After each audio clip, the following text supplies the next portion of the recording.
There is an MP from Tororo district, and she's a woman MP for that district. She has been in the news for good reasons. Anyone would interpret it their way, but I would say for good reasons. And I thought we should get to talk to her and get to understand where she gets ideas, some that get to be misinterpreted by other people, and others, many other people look at as good. What are the ideas? She served as State Minister for Health, and when there, she stormed a hospital in town here, dressed like a Hajat fully, and she arrested health workers who were misbehaving, and they could not recognize her. She went to the Ministry of Minerals. She did some good work there. Currently, she's an MP. She's not in cabinet. But she has come up with ideas. We no longer have artists singing in schools because of how they used to misbehave there, and this was her idea. She's the one that suggested, she wanted Parliament to stand in the way of Nyege Nyege. Many people were not happy with her. We want to know why. She has a suggestion that a bachelor's should be the minimum qualification for an MP. Not true? Currently, she has a bill, and she was given leave by Parliament to go and work on it to regulate consumption of alcohol in Uganda. Social media is full of excitement. People are saying mixed reactions. We want to get to know why she gets up with this kind of ideas, and what kind of a Uganda does she have in mind that has such regulations. Her name is the Honorable Sarah Opendi, woman MP from Tororo district. We are going to discuss more other things, but her ideas mainly. Honorable, you're welcome to the show. Thank you very much. That is you in a nutshell. Interesting. Interesting summary of me. Exactly. But exactly that's what I am. We follow you. Yes. Why is Honorable Sarah like this? Sarah is like this because I think a lot. I read. I pay attention to issues by people, sometimes even on social media. I read. I interact with communities, and I know what goes on in these communities. So it is all these sources that bring these ideas in my mind. Okay. And when I think of an idea, I immediately move with it. You think about executing it. I move to execute. Okay. Let's start with your tour of duty. Did you start with the Ministry of Health? No, the Ministry of Lands. Ministry of Lands. Yes. But at least the vibrance was so much in the Ministry of Health. Yeah, because the Ministry of Lands I spent just 1 year. Okay. But I must say that was another very trying sector. Why? I often left home and reached home, and I would feel the pain of the people that came into my office trying to seek for my help to save their land from going or being sold. Some of them would borrow money from money lenders, and for example, today is 11th, you're supposed to pay the money lender. The money lender has switched off his phone. He's not available. You want to pay, but you can't find him. And the idea... Manipulatively trying to... Yes, manipulatively, so that he can transfer. Because you sign transfer forms. Yes. So this person runs to my office crying, pleading, and of course I have to get that title. Direct the officers, but also get the title and keep it in my office. So that there is no transaction on that file. Okay. But of course sometimes duplicate titles would be prepared by corrupt officers. So you crossed to the Ministry of Health? Yes. So I spent just 1 year. But one person whom, a prominent person, is the late, was it Lutakome, the one who composed our... George William Kakoma. Kakoma, our anthem. Yes. When he was in hospital fighting for his life. And the daughter came to me crying. Their land had been parceled by some relatives working with some lands officials. Okay. And actually it was the point of being transferred.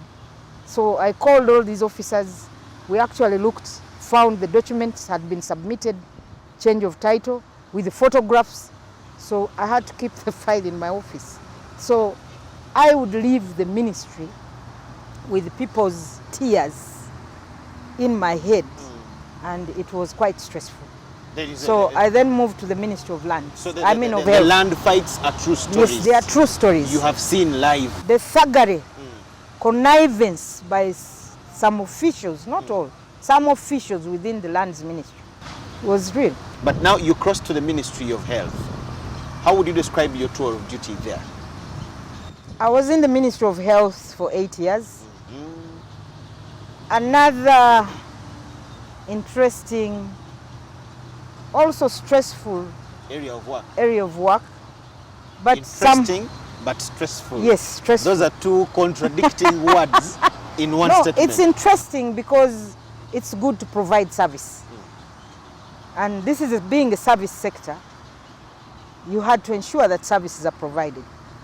Government does its best, having the health workers in place who are not adequate, of course, not adequately paid. The medicines are also not adequate to deal with the challenges at the community level. So that's the interesting part, in that government is doing its best. The health centers are there. We ensured that we constructed health centers in sub-counties where they were not. At least we were doing it in a phased manner. But that aside, there is the other stress of the corruption in the health sector, the corruption in the hospitals. Mothers going to deliver and they need, the health worker is asking for money before they can actually conduct a cesarean section. So people reach out to you, phone calls from all over the country. That is stress. That is stressful. So in some instances, I've had to do what I could do. I call the medical superintendent, I call the director if it is a regional referral, and some have been most times, they would actually arrest the situation and attend to these mothers. Were corrupt tendencies only at the hospital levels among medical workers, and not anywhere amongst you officials at the ministry? No, of course, that at the ministry, if there is corruption, it is not as much as that person who needs a service at a particular point. A mother is supposed to be delivering and needs the doctor to attend to her, needs the midwives to attend to her, but she's being asked for money. So that is a life that is about to be lost.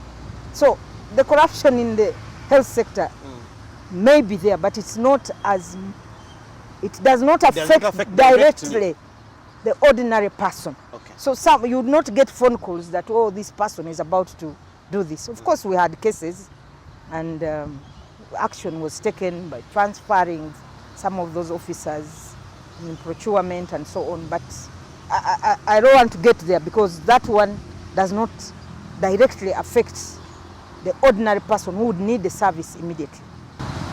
It affects, but not directly. Not directly. It would affect in the long term, in the medium term, but not directly. Like a person has come to deliver, needs a service. There is an accident victim who needs to be attended to urgently, and they are not doctors. So those ones require immediate attention. So it is only on one incident that we saw the Sarah in you coming out. You went, bought this hijab and dressed it properly. That's not the first one, by the way.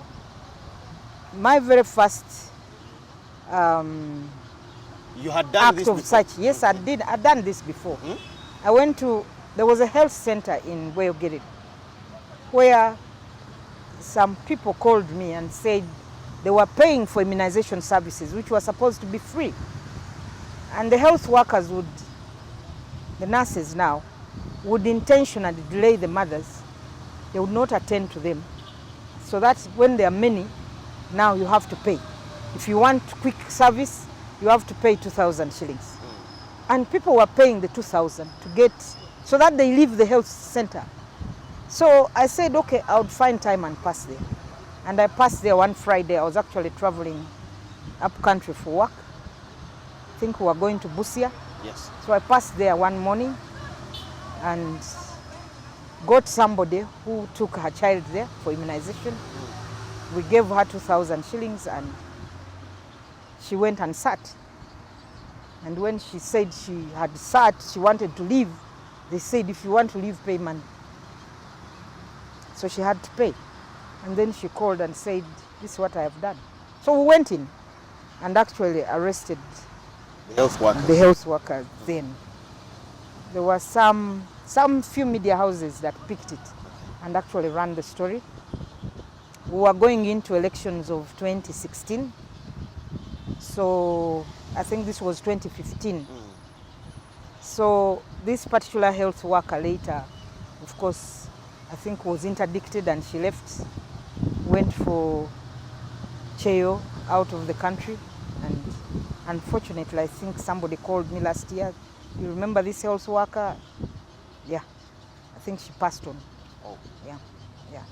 Then But that was the very first incident. But they took a move yes, to I took a move to correct. particularly get, and I found this health worker when I got into the immunization room. There were two nurses, and I said, "Can I see what is in your apron?"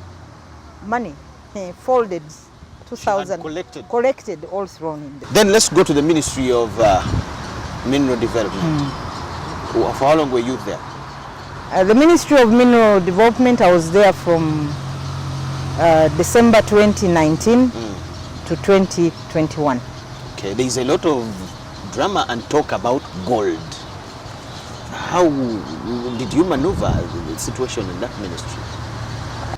The Ministry of Energy and Mineral Resources is one of the ministries that I did not know, but when I go to the sector, government needs to pay adequate attention to this sector.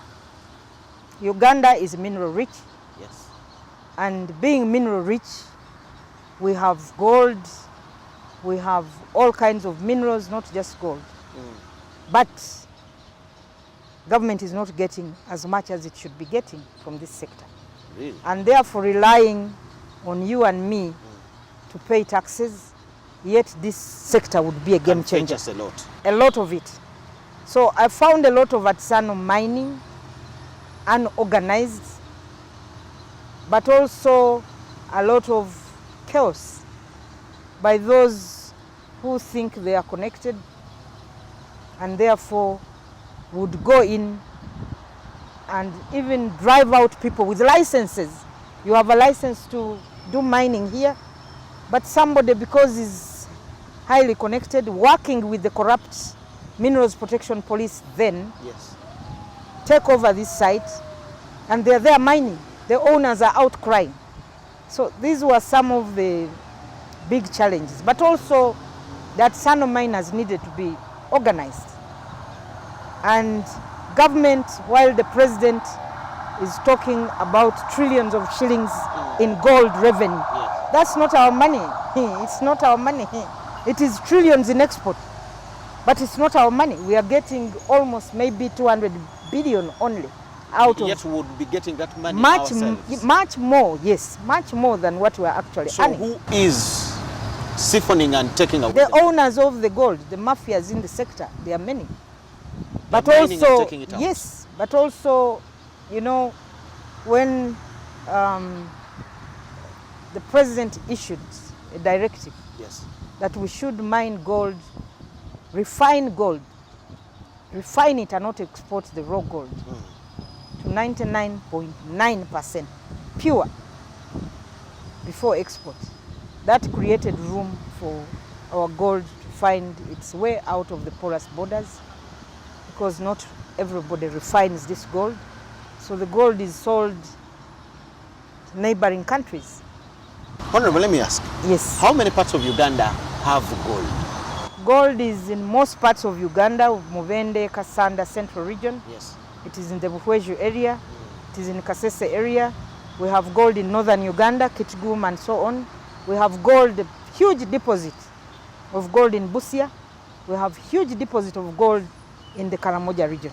I only knew of Karamoja No, and Kasanda. no. So all those areas, All those areas we have have huge gold deposit in Busia.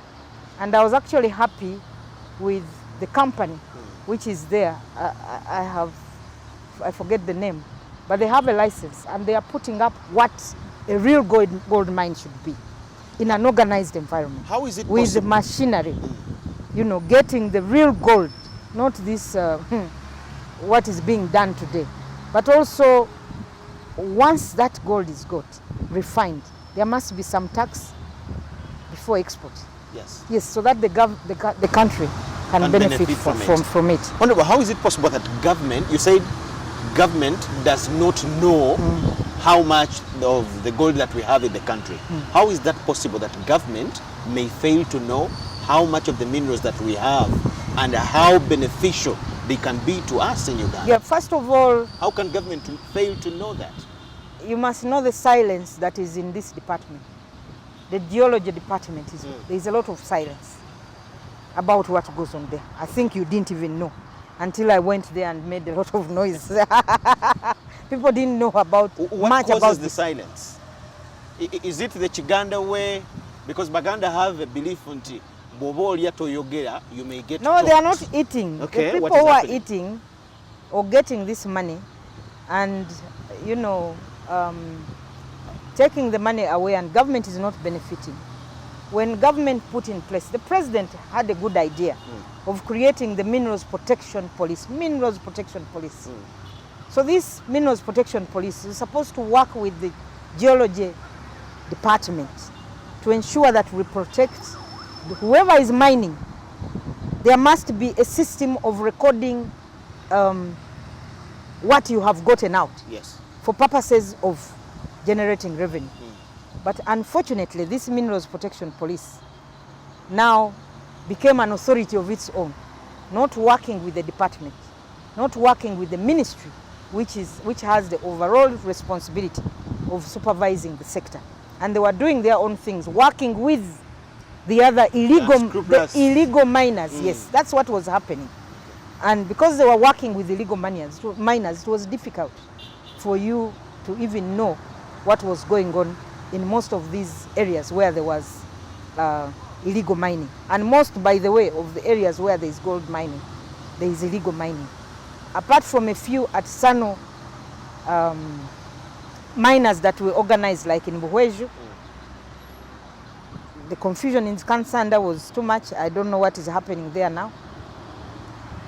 And Mubende also. The confusion was still much. It was too much. It was too much because some of these police officers were actually alleged to be owning the pits, and efforts for us to actually, you know, Get them out get from them even in the night in the act failed because of security reasons. It became a security threat for me and my team, and nobody wanted to even get there because it was difficult. I wanted to do what I did in Naguru. We sat and said, can we go there at night? Because what they were doing is actually collecting all this, the gold and the waste, and then they were going elsewhere. That's where they would actually now separate the gold from. Yes, there was another site elsewhere. So they were saying lorries would carry these things at night and ferry them to a certain site.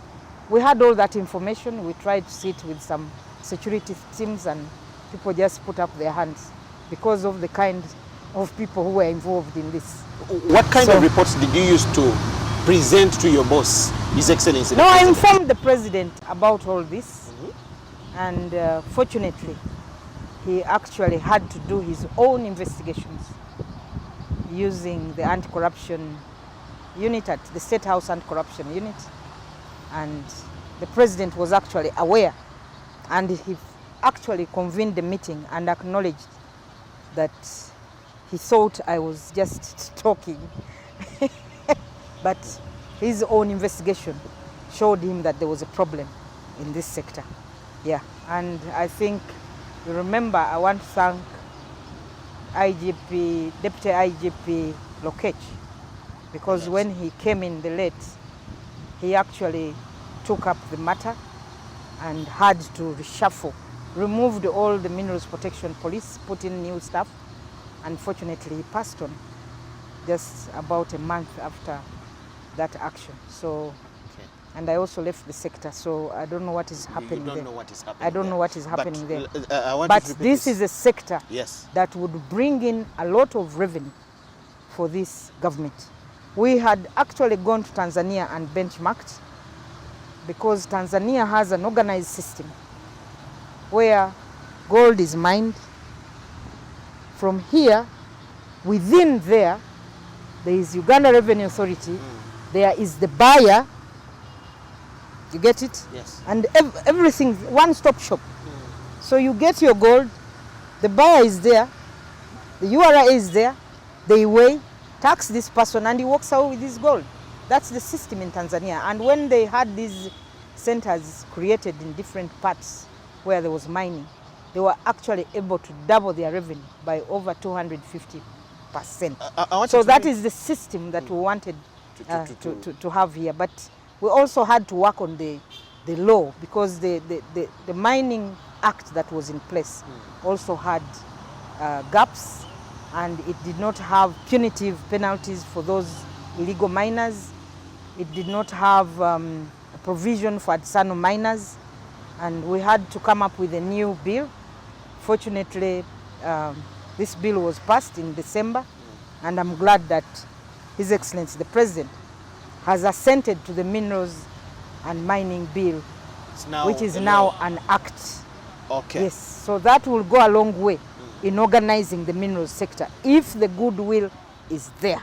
That's what I wanted to know, actually. I was going to ask you, what do you think can bring it to order for the country to benefit in the estimate that you expressed? What will bring order in this sector is if the law enforcement agencies stick to the provisions in the law, that if you are an illegal miner, you must actually face the penalty that is in the law. Secondly, those responsible for collecting revenue should actually do the right thing.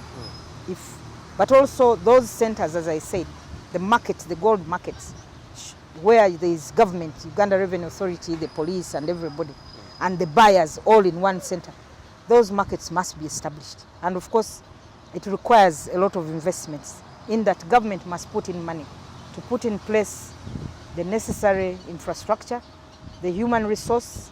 Actually, this department, geology, is heavily understaffed. Heavily understaffed, and that also contributes to the challenge. They are not able to supervise, monitor whatever is going on in different parts of the country. So those are some of the recommendations, the new things that you talked about absence of goodwill. On whose part that does that apply? The enforcement, the implementers of the law, because it is executive that implements the law. Parliament's responsibility is to put the laws in place. The president assents to it. So once it is law, now it is the executive to actually implement the law. And once that is done, I can assure you this sector would bring in much more revenue than any other sector, than even the oil that we are looking at. Okay. In the 3 areas where you have worked. Because recently we even have the rare earth minerals that were discovered in parts of Bugiri, Mayuge, Bugweri, that side. And it's not anywhere. I think it's only China that has it. Wow. These rare earth minerals are what are used to make phones, to make computers, and it's China that has been dominating the market with that. But because the system is not organized? No. They were still doing exploration at the time I was in the sector. And fortunately, from the results from the exploration, they were positive. Because I visited this area and we had to meet the community when we got positive results. And it showed that there were huge deposits there.